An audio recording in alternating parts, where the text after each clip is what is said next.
41 உயிர்கள் இழந்து போனதற்கு இவர்தான் காரணமா? பர்சனல் லைஃப்ல நெறைய பிரச்சனை இருக்க போய் இதுவரை எதுக்கு அரசியலுக்கு வராரு? இவருக்கு என்ன தெரியும்? இவரால முதலமைச்சராகி என்ன இங்க மாத்திற முடியும்? அது மட்டும் இல்ல, இவர் எப்படியும் கூட்டணிக்கு தானே போறாரு. இது என்ன? இவர்கள் ரசிகர்கள் எல்லாம் இப்படி பித்து பிடிச்சு பிழையறாங்களே! இந்த மாரி சமீபத்தில நம்ம நெறைய விதமான கான்ட்ரோவர்சிஸ நம்ம கேள்விப்பட்டிருக்கோம். இந்த கான்ட்ரோவர்சிஸ் எல்லாமே யார சுத்தி நடக்குதுன்னு உங்களுக்கு நல்லாவே தெரிஞ்சிருக்கும் மக்களே. ஆம், விஜய் அவர்களை பற்றித்தான். இன்றைய தினத்தில நம்ம தெரிஞ்சுக்க போற கதை யாரோடதுன்னா, நடிகர் திரு விஜய் அவர்களுடைய கதை தான். வாங்க மக்களே, அவருடைய கதை, அவருடைய வாழ்க்கையில் சந்தித்த திருப்பங்களை பற்றியும் நாம் இன்று காணலாம். இன்று கோடிக்கணக்கான ரசிகர்கள் கொண்டாடும் ஒரு மனிதரை அன்று ஒரு பத்திரிகை இன்று கேவலமாக விமர்சித்தது. அந்த அவமானமே அவரை இந்த உயரத்திற்கு கொண்டு சென்று நிற்கிறது. அவர் யார்? அவர் எப்படி மீண்டு வந்தார் என்பதை பற்றியெல்லாம் நமக்கு தெரிந்திருக்கும். ஆம், விஜய் அண்ணா அவர்களை பற்றித்தான். விஜய், இந்த பெயரை கேட்டாலே அதிரும் திரையரங்குகள் கொண்டாடும் கோடிக்கணக்கான ரசிகர்கள். ஆனால் யூத் வாரவாரங்களுக்கும் சொந்தக்காரர் நிஜ வாழ்க்கையிலே இவ்வளவு அமைதியாக இருக்கிற அவரது மௌனத்திற்கு பின்னாடி இருக்கும் ஒரு துயரமான கடந்த இருக்கிறது. பல தோல்விகள், பல அவமானங்கள், எல்லாவற்றிற்கும் மேலாக ஒரு ஆறாத வடுவாக ஒன்று இருக்கிறது. ஒரு சாதாரண சோஜப் விஜய் எப்படி மக்கள் கொண்டாடும் தளபதியானார்? இன்று நாம் பார்க்க போவது ஒரு நடிகரின் கதை அல்ல, ஒரு சாதனையாளரின் போராட்ட களமும் தான். மாறுங்கள், அவருடைய வாழ்க்கை கதையை தெரிந்து கொள்வோம். விஜயின் வாழ்க்கையை இரண்டு பாகமாக நாம் பிரித்துக் கொள்ளலாம். ஒன்று, தன்னுடைய தந்தை பிறப்பதற்கு முன், மற்றொன்று தன்னுடைய தங்கை இறந்ததற்கு பின். இது என்ன, அவருக்கு தம்பி இருந்ததா? ஆம், சிறு வயதில் விஜய் ஒரு மிகவும் சுக்கித்தனமான பயனாகத்தான் இருந்திருக்கிறார். ஒரு நிமிடம் கூட அமைதியாகவே இருக்க மாட்டாராம். ஆனால் அவரது தங்கி அவருடைய வயதில் இறந்து போய்விட்டாராம். சிறுவயதாக இருந்தபொழுது அந்த 9 வயது சிறுவனின் உலகம் அப்படியே நின்று போய்விட்டது. தன் தங்கை இறந்த பிறகு யாரிடமும் பேசாமல் ஒரு அறைக்குள் முடங்கிய விஜய் அன்றிலிருந்து இன்று வரை ஒரு அமைதியான மனிதராகவே பாரிப்போனார். அவரது இன்றைய மௌனத்திற்கு காரணம் அந்த தங்கை விற்று சென்ற வெற்றிகம்தான் என்பதை அவர் உணர்ந்திருக்கிறார். சரி மக்களே, அப்படியானால் விஜய் அப்படி இருந்துட்டாரா? குழந்தை பருவம் எப்படி போனுச்சு அப்படிங்கிற மாதிரியான பல கேள்விகள் நமக்குள்ளே எழும். அது எல்லாத்தையும் மனிதர்கள் தாண்டி வந்து தானே ஆகணும். இப்போ அவருடைய இளமை காலத்துக்கு பார்ப்போம் மக்களே. சினிமாவில் வெற்றி ஒன்றும் விஜய்க்கு அவ்வளவு எளிதாக கிடைச்சிடல மக்களே.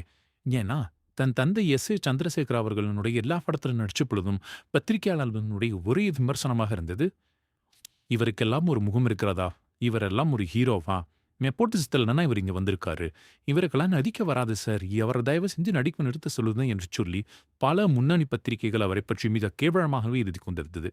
அந்த விமர்சனத்தை எல்லாம் படித்து விட்டு அழுத விஜய்க்கு தோன்றியது, நாம ஏன் ஒரு காலம் நம்ம இப்படிதான் இருப்போமா? நம்ம வெற்றி பெற மாட்டோமான்னு சொல்லி அவருடைய மனசு சோர்வை அடைந்திருந்தது. அந்த சமயத்தில் அவருடைய உறுதுணையா இருந்தது அவருடைய தாயார் ஷோபா அவர்கள் மட்டும்தான். இந்த உலகம் உன் திறமையை மட்டும்தான் சம்மிப்பாக்கும், உன்னுடைய அழகையோ உன்னுடைய அறிவையோ அப்படின்னு சொல்லி நிறுத்தினார் சோபா சந்திரசேகர். என்ன சொல்றீங்க? அப்படின்னா நான் என் திறமையை கத்தின போதுமா என சொல்லி விஜய் அன்றைய தினம் எடுத்த முடிவுதான் அவர் இன்றைய தினம் இந்த இடத்திற்கு வர காரணம்.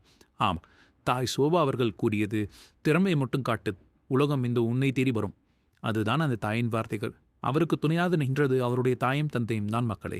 ஆரம்ப காலகட்டத்தில் சில படங்கள் அவருக்கு தோல்வியை கொடுத்தாலும் அவருடைய திருப்பு முனை ரொம்ப விரைவில் அவருக்கு வந்து செல்லுது மக்களே. ஆமாம், அவருடைய வெற்றிக்காரத்தை பற்றிய கதைகளை இப்போ பார்ப்போமா? ஆரம்பத்தில் 5க்கும் மேற்பட்ட படங்கள் தொடர் தோல்வி சந்தித்தது. விஜயின் சினிமா வாழ்க்கை முடிந்து விட்டது என பலர் பேசினார்கள். ஆனால் அந்த திருப்பு முனைதான் நாம் அனைவரும் அறிந்த பூகே உனக்காக திரைப்படம்.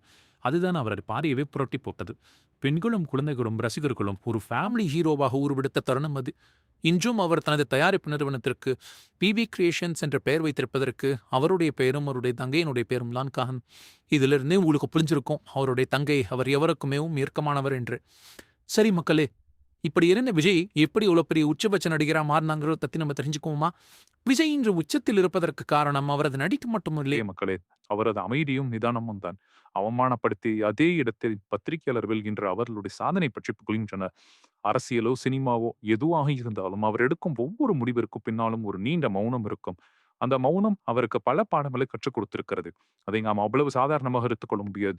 இன்றைய தினம் விஜய் வீட்டை விட்டு வெளியே வருகிறார் என்றால் அதை ஒரு நாள் முழுக்க பேசித்திருக்கும் அளவிற்கு நியூஸ் சேனல்கள் காத்துக் கொண்டிருக்கின்றன.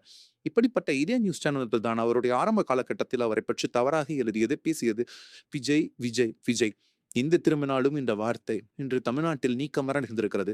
இதற்கு காரணம் அவர் தொடங்கிய தமிழக வெற்றி கழகம் என்னும் கட்சிதான் மக்களே.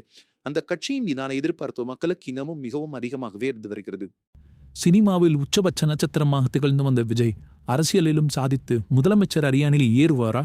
தமிழக வெற்றிக் கழகம் ஆட்சிக்கட்டில் அமருமா? விஜய் அறிஞர்களே, ஆழ்த்தியில் உங்களை யாராவது அவமானப்படுத்தினால் வருந்தாதிருவர். அந்த அவமானத்தை உங்களுடைய வளர்ச்சிக்கான ஏணியாக மாற்றுங்கள்.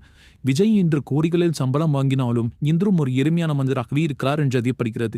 இழப்புகளும் அவமானங்களும் ஒரு மனிதனை எப்படி செதுக்கும் என்பதற்கு விஜயின் வாழ்க்கையே ஒரு உதாரணம். விஜயின் இந்த வாழ்க்கை பயணம் உங்களுக்கு என்ன பாடம் கற்றுக் கொடுத்தது என்று நீங்கள் கமெண்ட் செக்ஷன்ல சொல்லுங்க மக்களே. அது மட்டும் இல்லாம டிவிக்கே இந்த தேர்தலில் வெற்றி பெறணும் அப்படின்னா மறக்காம இந்த கதையை முழுமையாக பார்த்துட்டு உங்களுடைய நண்பர்களுக்கு ஷேர் செய்யுங்க மக்களே. நிச்சயம் தமிழக வெற்றிக்கழகம் வெற்றி பெறும்ன்ற நம்பிக்கையோட நாமளும் உங்களிடமிருந்து விடைபெறுகிறோம். நன்றி, வணக்கம். இந்த வீடியோ பிடிச்சிருந்தா லைக், ஷேர், சப்ஸ்கிரைப் பண்ணிடுங்க மக்களே. பார்க்கலாம் எத்தனை பேருக்கு விஜய் சாரை பிடிக்குங்கன்னு.